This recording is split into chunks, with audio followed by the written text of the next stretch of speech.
시편이 총 150편이 되어 있는데요. 총 5권으로 묶어져 있어요. 그 중에 제 1권이 바로 오늘 41편까지 해서 마칩니다. 1권의 마지막 시편이 41편이에요. 특별히 우리가 1권을 쭉 묵상하면서 주로 다뤘던 것이 고난의 문제. 고난의 상황에서도 주를 바라보면서 의지하면서 우리 주님께서 역사하셔서 나중에는 감사와 찬양의 모습으로 끝나는 그런 패턴으로 많이 기록되어 있는 것을 우리에게 보여주고 있어요. 그래서 오늘 결론과 같이 오늘도 그런 내용입니다. 여기 본문에 보면 재앙의 날을 맞이하고 있는 다윗의 모습을 봅니다. 병상에 누워 있습니다. 그래서 나를 병상에서 붙들어 달라고 이야기합니다. 악한 질병이 어떤 질병이었는가는 우리가 자세히 말씀을 안 하니까 모르겠습니다만은, 그러나 그가 이 4절에 보면 내가 주께 범죄하였기 때문에 나를 고쳐달라고, 나의 죄를 회개하고 씻어오니 고쳐달라고, 그런 것으로 봐서 어쩌면 자기의 죄악으로 말미암는 질병까지도 얻은 그런 상황이 되고 있습니다. 대적자들도 많았습니다. 이렇게 병이 들고 나니까 많은 사람들이, 자기에게 도움을 받았던 사람들이 이제 찾아와서 다윗을 위로하는 것처럼 하지만 또 나가서는 오히려 악담하고 언제 죽을까 하고 소문을 내고 또 오히려 더 다윗을 대적하려고 하는 그런, 또 특별히 가까운 친구까지도 이렇게 대적하여, 여기 9절에 보면 내가 신뢰하여 내 떡을 나눠 먹던 나의 가까운 친구도 나를 대적하여.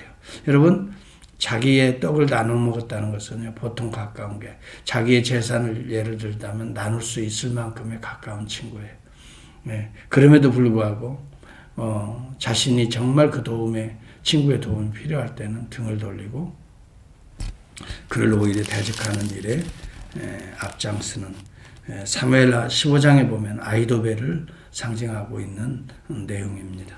여하튼 이러한 어려움을 갖고 고통 가운데 있습니다. 그럼에도 불구하고 이 시편 기자는 여러분 고통이 끝이 아니라는 걸 우리에게 보여주고 있어요. 고통이 꼭 절망으로 간다는 건 아니다는 건 보여주고 있어요. 어떤 환경이나 어려운 현실을 만나면 그것이 꼭 우리를 절망으로 몰고 간다, 낙심으로 몰고 간다, 그것이 우리를 실패의 길로 몰고 간다, 그렇지 않다는 것을 보여주고 있다 이 말이죠. 동일하게 이런 어려움들을 우리는 세상 사람들과 같이 당하기도 해요. 친구가 배반하기도 하고. 가장 마음 아픈 것이 그런 부분 같아요. 육체의 질병은 어차피 약을 통해서든지 아니면 기도하면서 하나님 의지하고, 이것은 특별히 어떻게 할 수 있는 부분이 없지만, 그렇게 믿었던 친구들이 나의 힘이 없고 내가 약해졌을 때 도움이 돼야 되는데 도움커녕 오히려 비난하고 뒤에서 악담하는 일에 같이 말을 섞고 같이 이렇게 손을 담그고 있다고 생각해 보세요. 이것처럼 고통스러운 게 없어요. 저는요, 예수님의 십자가 고난 가운데 가장 고통스러운 부분들이 그런 부분이었지 않았나 그런 생각이 들어요. 우리 주님이 채찍에 맞고 십자가에서 조롱당하고 멸시받는 건 그들이 모르기 때문에 그렇다라고 주님도 말씀하잖아요.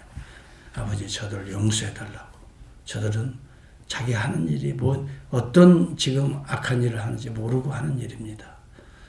차라리 모르고 혈압 올리고 하는 사람들 같으면 그냥 모르니까 하고 넘어갈 수도 있겠는데, 예수님과 함께 3년을 따라다녔던 제자들이 부인하고 도망간다든지 아니면 은삼십에 팔아먹는다든지 이런 모습이 가장 가슴 아프지 않을까 그런 생각을 갖게 됩니다.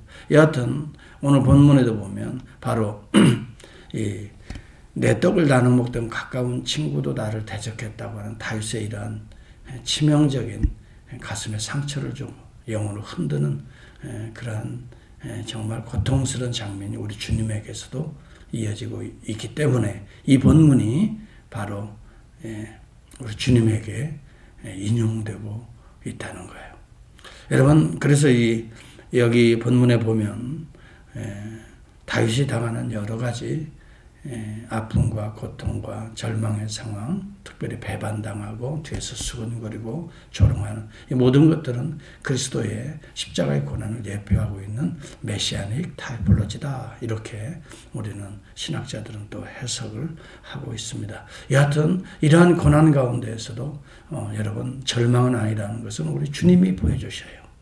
오히려 그 고난을 통해서 대속이 이루어졌다는 거예요. 여러분, 이것을 신학적으로만 생각하지 마세요. 사실이지만은 현실적으로 생각해야 돼요. 우리에게 고난이 와요. 우리에게 더러움, 뭐라고 해요? 정말 고통스러운, 생각하기도 힘든 그런 절망스러운 사건들이 생각지 않게 나타나고, 그런 일들을 우리가 맞이할 수 있단 말이죠. 자, 그렇다면 여기서 우리가 알아야 될 것은 뭐냐? 다윗을 통해서 그리스도를 보라고 제가 항상 얘기하죠. 우리 주님이 십자가에 그래 조롱받고 멸시받고 배반도 당하고 뭐 이런 모든 것들이 십자가에서 다 귀결되잖아요. 우리 주님은 그 십자가에서 그것을 통해서 구속을 이루시잖아요. 대신 우리 죄를 씻어주시는 일을 하시잖아요. 우리도 마찬가지. 고난받고 어려움 당하고 뒤에서 온갖 악담을 하고 그런 소리를 들을 때 우리가 절망으로 들어가는 자도 있고 오히려 보복하는 마음 괘씸하다 하고 그렇게 흥분하고 분노하는 마음으로 가는 사람도 있지만 십자가를 가슴에 품은 자들은 오히려 이런 일들을 통해서 나의 죄, 나의 더러움, 나의 연약함 이런 것으로 고통받는 그리스도를 통해서 우리의 죄를 씻을 수 있는 정결하게 될 수 있는 구속의 기회가 된단 말이에요. 여러분, 인간이 얼마나 악한지요. 이런 고난을 당하지 않으면 우리 자신이 겸손해질 수가 없어요. 병 들어봐야 내가 연약한 존재이구나. 비로소 모든 것들이 다 쓸모없구나. 내가 그동안 모아놓고 내가 그렇게 땀 흘리고 내가 모든 그렇게 내가 그렇게 사랑해줬던 사람들도 병 들어보고 병이 오래되면 효자 없다고 하잖아요. 다 등 돌리잖아요. 힘들다. 자기 목숨이 더 중요하잖아요. 이런 것을 처절하게 느껴볼 수 있고 그렇기 때문에 그러한 모습들이 우리 자신의 모습이나 똑같잖아요. 남에게 있는 것 나에게도 있잖아요. 그래서 하나님 앞에 내가 이런 존재입니다. 이런 존재였습니다. 씻고 또 정결하게 되는 구속의 과정이 된다는 거예요. 그렇기 때문에 하나님께서 주권적으로 허용하시는 우리에게 당하는 여러 어려움을 통해서 우리는 절망으로 빠지지 마시고요. 낙담으로 빠지지 마시고요. 그 다음에 소망이 없어 하고 불신으로 빠지지 마시고 오히려 신앙으로 들어가세요. 주님이 나를 구속하시는 과정이구나.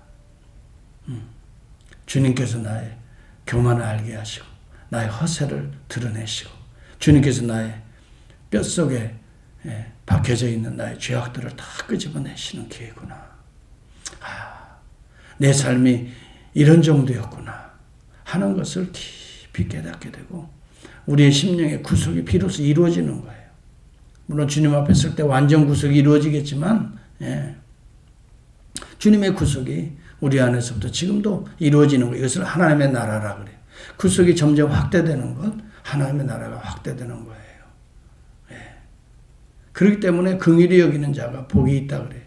여러분, 가난한 자를 긍휼히 여기는 것, 돈 한 푼 주고 불쌍히 여기는 그런 모습이 아니라 우리가 바로 그런 존재인 것을 깊이 깨닫고 하나님 앞에 바로 그러한 자들을 사랑으로 품을 수 있는 그런 곳으로 우리가 들어갈 수 있게. 우리가 교만하면, 우리가 허세로 똘똘 뭉쳐 있으면 전혀 보이지 않는 거죠. 여러분, 오늘 저와 여러분들이 고난이 온다, 환난이 온다, 어려움이 온다. 이것은요, 하나님 나를 버리셔서 왜 하나님 나에게 이것이 아직도 자기가 살아있다. 그런 왜 나에게. 그때 우리 주님 뭐라고 해요? 왜 너는 안 된다고 그러니? 네가 뭐 어떤 존재인데? 여전히 겸손해야 되고 여전히 어떻게 해야 돼요? 낮아져야 되고. 참으로 우리 주님의 입장에서 생각해 보면 허용했다 한다면, 우리 주님이 허용하시는 거라 하면 우리는 반드시 거기에는 하나님의 대속이라고 하는 하나님의 의를 이루시고자 하는 과정이거든요. 우리의 더러운 거 알게 하시고 씻게 하시고 우리의 교만되고, 또 아니면 우리의 열등의식, 우리의 절망의식, 아니면 허세의식, 교만, 이 모든 거 다 주님 안에서는 쓸모없는 것들이거든요. 정말 그런 것들은요, 주님 안에서는 다 무용지물이거든요.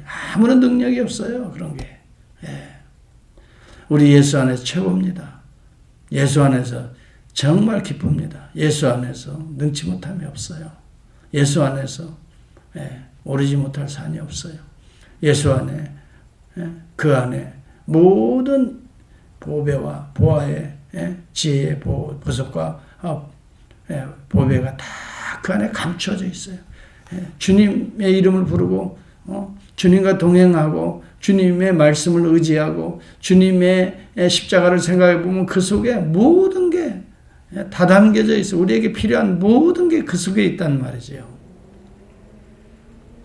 그런데 우리는 어리석게도 주님을 알려고 하지 않냐고 자꾸 자기 자신을 드러내려고 한단 말이에요. 주님 왜 나에게 어려움이 좀 오면, 왜 나에게는 이렇게, 그렇지 않아요. 왜 너에게는 그런 게 더 필요하지, 이렇게 말씀하시는 주님의 음성을 들을 수만 있다면 주님 맞습니다. 내가 다른 사람보다 은근히 더 교만했습니다. 주님, 내가 다른 그 누구보다도 더 열등의식이 심했습니다. 교만과 또 허세가 무엇보다 심했습니다 하고 그냥 인정하세요. 그리고 지금부터 진실하세요. 정직하면 됩니다. 그때 우리의 상처들이 치유가 되는 순간이에요. 그때 우리 안에서 대속이 일어나는 거예요. 비로소 우리 주님이 우리를 씻어버리시는 거예요. 그리고 우리가 다시 태어나는 거예요. 거듭나는 거라고요. 새 모습으로. 그때는요, 땅에 있는 존귀한 자니, 땅에 있는 성도는 존귀한 자니, 나의 모든 즐거움이 그에게 있도다.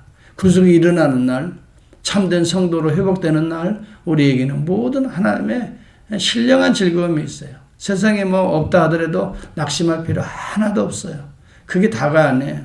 그건 아주 이 세상을 살아가는데 절대적으로 필요한 건 아니에요. 꼭 필요한 건 아니에요. 필요한 만큼만 필요한 거예요. 그 부분은 우리 주님이 채워주신다니까요. 필요한 것들은 우리 다 주님이 채워주셔요. 그럼 우리가 이 세상에 취할 수 없는 건 하나님의 의라고요. 하나님의 의는 어떤 때 임합니까? 우리의 죄를 어떻게 해요? 십자가의 보혈로 씻을 때. 그때 하나님의 은혜와 은사가 충만히 임하면 얼마나 기쁨이 올까요? 즐거움이 올까요? 여러분, 그래서 가진 것이 없는 자들도 예수 안에 사는 사람들은 항상 즐겁게 살아요. 가진 것이 많아도 예수 없이 사는 사람 고민하고 때로는 그냥 분노하고 절망하고, 여러분 어떤 삶을 살기를 원하세요? 오늘도 여기 본문에 보면 때로는 친구들이 나를 배반한다고 그래서 그것 때문에 마음 아파할 필요 없어요. 다윗은 여호와 하나님 앞에서 그걸 끄집어내고 기도하고 간구하고 주님 안에서 해결해 가고 있잖아요. 여기 오늘 시편의 41편까지가 1권이에요. 1권 전체는 고난이 없는 자에게 임하는 시편이 아니에요. 고난 중에 있는 자에게 임하는 시편이다. 저는 그렇게 해석합니다. 고난 중에 있는 자에게 임하는 심판이요. 두 번째는 고난 가운데 하나님의 은혜를 덧입는 자들의 시편이에요. 고난이 어떻게 하나님 은혜를 불러오지요? 과정입니다. 고난을 통해서 자신을 돌아보고 또 하나님을 인식하고 그러면서 하나님 앞에 더 의지하게 되고 하나님의 은혜를 불러오는 과정이라고요. 그 다음에요, 마지막 부분에서는 하나님을 찬송하게 만들어요. 우리가 하나님의 찬송의 도구가 되기를 바랍니다. 오늘 한 날도 고난이 여전히 옵니다. 때로는 아직도 풀어지지 않은 그런 우리의 기도의 제목들이 있을 것입니다. 그러나 낙심하지 맙시다. 이 과정들이 필요하기 때문에 하나님께서 이 과정을 우리에게 허락하시는 거거든요. 그렇다면 하나님께서 이 과정을 통해 무엇을 원하시는 걸까요? 그것만 붙들으면 돼요. 이 과정을 통해서 더 낮추시고 기도하게 하시고 또 만물이 주로부터 나왔고 주로 말미암는다는 것, 이런 걸 통해서 내가 너의 하나님이다. 내가 너의 주가 된다. 이 과정을 통해서 너를 또 너희 가정을 교회를 정결하게 하실 것이다. 새롭게 하실 것이다. 망하게 아니에요. 새롭게 회복시키실 것이다. 망하게 한다는 것은 율법주의입니다. 복음은 그렇지 않아요. 그리스도를 통해서 새롭게 하신다는 거거든요. 그렇기 때문에 우리가 복음 안에 있는 자, 그리스도 안에 있는 자, 십자가의 그 다음에 부활의 대속을 믿는 자들은 반드시 낙심하지 않거든요. 오늘 그런 믿음을 가지고 주님 감사합니다. 주님 기다리겠습니다. 기대합니다. 하는 믿음으로 오늘도 엎드릴 수 있기를 바랍니다. 기대하십시오. 주님은 우리를 실망시키지 않아요. 주님은 우리를 붙드시는 분이에요. 여러분 보좌 우편에 가셨다고 그래서 여러분 주님이 멀리 계신 게 아니에요. 주님은 우리 안에 그의 영으로 임재하고 계시거든요. 그게 성령 하나님이세요. 그분이 하나님이시라고. 주님과 아버지 성부 하나님과 동일 본체의 하나님이시라고요. 여러분 이 사실을 믿는다면 우리가 두려워할 게 뭐 있어요? 성령이 로마서 8장에서 말씀해요. 우리의 연약함을 도우신다고 말씀했잖아요. 우리가 연약하다고 왜 낙심해요? 환경이 이렇게 해서 불편하다고 왜 낙심해요? 그런 부분이 여러분 우리의 연약함, 미숙함이라고 한다면 그것도 도와주신다고 그랬단 말이에요. 그걸 채찍 들어서 때리는 게 아니에요. 주님께 의지하고 주님 나를 불쌍히 긍휼히 여겨 주옵소서. 나는 가난한 자입니다. 그래서 가난한 자를 보살피는 자가 복이 있다. 사실은 이게 다윗을 말하는 게 아니에요. 가난한 우리의 심령을 부하게 하시려고 내려오신, 어찌 보면 저 멀리 보면 메시아 우리 주 예수 그리스도의 복을, 에시레이를 이미 말하고 있는 거죠. 여러분 팔복을 우리 주님이 말씀하지요. 다 우리 주님의 속성을 의미하는 겁니다. 여러분 우리 주님이 부유하신 자였지만 가난하게 되신 자를 오히려 영적으로 하늘의 놀라운 은혜로 부유하시기 위하여 가난하게 되셨다라고 말씀을 하고 있어요. 그분이 우리 주님이시잖아요. 주님이 지금 그의 영으로 우리 가운데 계신데 어찌하여 너희가 믿음이 없느냐. 얼마든지 폭풍의 환난의 폭풍 속에서도 걸어갈 수 있잖아요. 주님을 바라보고 나가면. 왜 물결을 보고 빠지냐고요. 어찌하여 믿음이 약해졌느냐. 정말 오늘 우리는 생각지 않은 인류 문명의 우리의 삶에 이런 경험은 처음 해보잖아요. 이렇게 1년 이상이 이렇게 앞으로도 어떻게 될지 모르잖아요. 이런 환경을 우리가 지금 살아가고 있어요. 이 가운데도 여러분 하나님이 안 계신 게 아니에요. 하나님이 역사하고 계세요. 이런 환난 가운데에도 하나님이 우리가 함께하고 계셔요. 뭘 두려워합니까? 하나님 없이 세상 사람들과 똑같이 두려워하시려고요? 어리석은 자라고 성경은 말합니다. 오늘 다윗을 통해서 그리스도를 보세요. 우리 주님이 고난받고 환난받는다고 두려워하고 벌벌 떨고 뒤로 물리치고 그랬나요? 오히려 엎드리시잖아요. 땀이 피가 되는 것처럼 떨어져서 하나님 앞에 엎드리면서 아버지의 그 뜻을 붙들잖아요. 궁극적으로 구속을 이루시잖아요. 죽은 문을 여시잖아요. 부활하시잖아요. 믿음의 주여 우리를 온전케 하시는, 우리를 온전히 붙들어 주시는 그 주님을 바라보자. 주님은 너희가 세상에서 환난을 당하나 담대하라고 그렇게 말씀해요. 환난 때문에 쫄지 말라고 그러셨어요. 담대하라. 그리고 뭐라고 말씀했어요? 내가 세상을 이겼다라고. 네가 이겼다가 아니에요. 주님이 이겼으니까 주 안에서 담대하라는 말이고 주 안에서 이길 수 있다는 말이고 사도 바울이 그래서 내게 능력 주시는 자 안에서 내가 모든 일을 할 수 있었다라고 말씀하고 있잖아요. 여러분 오늘 이 믿음으로 또 한 주간을 잘 마무리하시고요. 힘든 어려운 숙제들이 우리에게 툭툭 던져질 때에도 이 담대한 믿음으로 잘 이기고 또 이기는 말세의 성도의 모습이 나타나길 바라요. 여러분 제가 이야기하잖아요. 요한계시록에 보면 말세 악한 자는 계속 악으로 빠지게, 여러분 구원받지 못한 자는 껍데기들은 계속 악으로 빠지게 돼 있어요. 그거 가지고 이상히 생각할 것도 없어요. 그러나 거룩한 자들은, 하나님의 인을 맞은 자들은 더 거룩하게 되라. 이기고 또 이긴다. 백마를 탄 그리스도는 이기고 또 이기. 여러분 그런 모습으로 이 요한계시록에 비춰지고 있잖아요. 오늘 저와 여러분이 그리스도를 의지함으로 승리하신 우리 주님을, 십자가에서 승리하신 우리 주님을 의지함으로, 그 믿음으로 오늘 우리도 죄를 이기시고요, 세상을 이기시고 또 타락한 우리의 심성까지도 다 그리스도의 영으로 이기시고